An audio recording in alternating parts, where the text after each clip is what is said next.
Let's talk about the analytics at Transistor. I'm going to show you sort of this, sample podcast that I have. It's not really a sample. It's just a labor of love side project podcast that gets absolutely no listenership, but I really don't promote it. And, maybe one day more folks will listen to it. So here we are at the analytics dashboard, and the podcast...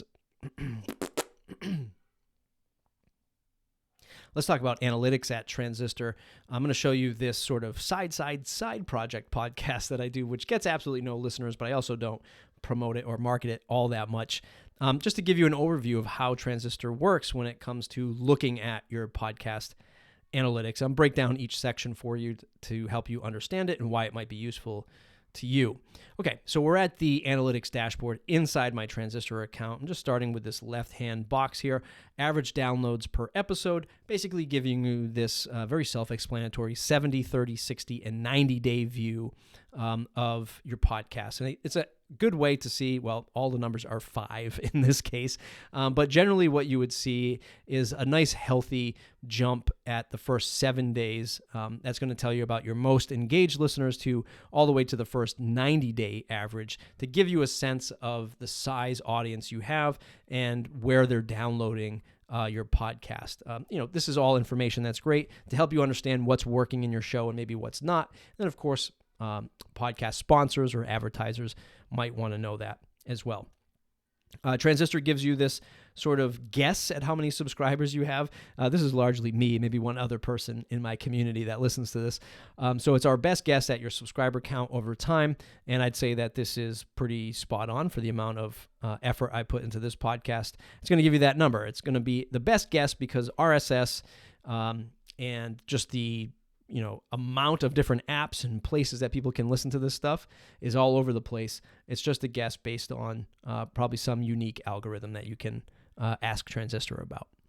The listener trends, this is where most people are going to be looking at. This is the graph. This is all time, but you can drill it down to today, yesterday, past 14 days, etc., and really get a sense of which days people are downloading and listening to your podcast the most. This is pretty self-explanatory and probably where you're going to spend most of your time to chart any kinds of trends that you're looking for just to see what's working, with your show.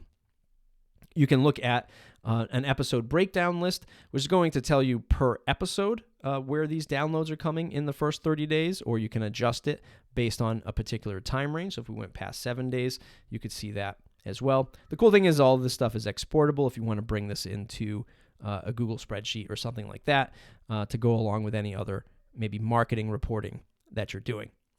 Scrolling down, we will see the podcast players. Again, this is a small data sample, but you can see here Apple Podcast, desktop browser, the embedded player. Embedded player is if I put this on a website. I used to have this podcast on a WordPress website. So there's still some remnants of that. Transistor site, Google Podcasts, and other. Other is just maybe something that hasn't been figured out in the user agents of Transistor stats. But this will give you a sense of what people are using to listen to your show, which again will give you a sense of the demographic, who they are, where they listen to, so on and so forth. And then sort of one of the last other sections to kind of like correlate your podcast listener segments is which devices are they listening on, desktop browser or mobile app. You can see obviously in my small sample size, most of it's mobile. That's me testing and also on the desktop browser. So it'll give you a sense if you see a larger number, especially on the desktop browser over your mobile listenership, generally what that would mean is you're trending to a lot of new listeners who are finding your show through either search or word of mouth, and they're listening to it, but they haven't subscribed yet. So if you get, and this is very common if you get, if you're doing a typical interview show and you get a really good guest that has a pretty big audience, and maybe you have a small podcast audience, you start to see your desktop browser numbers trend up because you get a lot of brand new listeners. And what you want to see over time is your mobile subscription or your mobile downloads going up, because hopefully that means people are subscribing and connecting to the show. Same thing over here, operating system and platforms. Is it Mac OS? Is it iOS? Is it Android? Again, to give you a sense of the demographic. And then lastly, you can go into this sort of geographic overlay of where folks are listening to your podcast. And In this case, Massachusetts and California, although it should be just Massachusetts in my case. That means that there's either a robot or somebody stumbled upon my podcast and listened to it out in California, or I was on a VPN. So this will give you a sense, especially if you're doing like a hyper-local podcast like I am. You should really only see it, for me anyway, should be in the state of Massachusetts, but you will see across the globe on where folks are tuning in. And that's it for the analytics. Very straightforward, very easy to use. There's nothing that I feel like I'm missing when it comes to analytics. Usually if you're brand new to this, you might be saying, well, how long has somebody listened to it? When do they drop off? That's not the kind of data that's available in Transistor or any other podcast hosting company that's serving up pure RSS feeds. It's just not how that technology works. There's no tracker. There's no ecosystem. There's so many different apps. To get that kind of data, you'd need to log into your Apple account or your Spotify account and get that data from them. But remember, it's only going to be relevant to the Apple ecosystem and the Spotify app when you're looking at that data. But you use that data in correlation with your Transistor analytics to make the most sense out of your subscribers and where folks are listening to your podcast. Hope that was helpful. Thanks for watching the video.